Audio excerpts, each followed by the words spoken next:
തളിപ്പറമ്പ് മാന്തംകുണ്ടിലെ പുതുവത്സരാഘോഷവുമായി ബന്ധപ്പെട്ട തർക്കത്തിൽ സിപിഐ പ്രാദേശിക നേതൃത്വത്തിനെതിരെ കടുത്ത വിമർശനവുമായി സിപിഎം. മുന്നണി മര്യാദകൾ ലംഘിച്ച് സർക്കാരിനെയും സിപിഎം നേതൃത്വത്തെയും മോശമായി ചിത്രീകരിക്കാൻ സിപിഐയിലെ ഒരു വിഭാഗം ശ്രമിക്കുകയാണ്.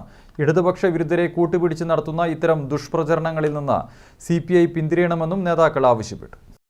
മാന്തംകുണ്ട് റെസിഡൻസ് അസോസിയേഷൻ രക്ഷാധികാരിയായ സിപിഐ നേതാവ് കഴിഞ്ഞ കുറച്ച് ദിവസങ്ങളായി സോഷ്യൽ മീഡിയയിലൂടെയും അല്ലാതെയും സിപിഎമ്മിനെതിരെയും സർക്കാരിനെതിരെയും നിരന്തരം അപവാദ പ്രചരണം നടത്തുകയാണ്. പോലീസ് നടപടിയെ ന്യായീകരിക്കാനോ തള്ളിക്കളയാനോ പാർട്ടിക്ക് ഉത്തരവാദിത്തമില്ല. എന്നാൽ ഇതിന്റെ പേരിൽ മുഖ്യമന്ത്രിയെയും സർക്കാരിനെയും അധിക്ഷേപിക്കുന്നത് അംഗീകരിക്കാനാവില്ല.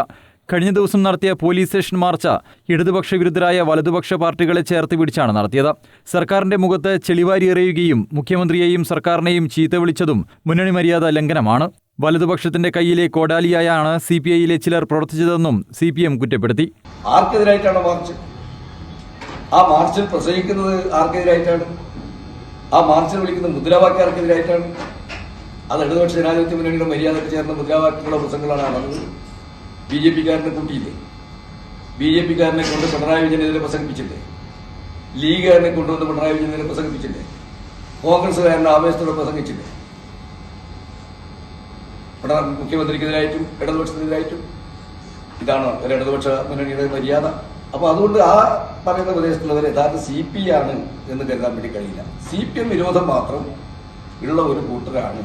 ആ CPM വിരോധമുള്ള മുഴുവൻ ആളുകളെയും കൂട്ടിയോജിപ്പിക്കരുത് എന്ന് പറഞ്ഞാൽ ബി.ജെ.പിയും ലീഗിനെയും കോൺഗ്രസിനെയൊക്കെ കൂട്ടിയോജിപ്പിക്കുന്ന അർത്ഥം എന്താ? CPM വിരോധമുള്ള ആളുകളെ കൂട്ടിയോജിപ്പിക്കുന്ന ഒരു ഘടകമായി ഇവിടുത്തെ CPI മാറാൻ പറ്റുമോ? തളിപ്പറമ്പിൽ നടന്ന വാർത്താസമ്മേളനത്തിൽ സിപിഎം നേതാക്കളായ T K. Govindan, K. Santhosh, P. Mukundan, CM Krishnan, K. Damodaran, Pullayikkodi Chandran, T. Balakrishnan, K. Bijumon തുടങ്ങിയവർ പങ്കെടുത്തു. News bureau, Taliparamba.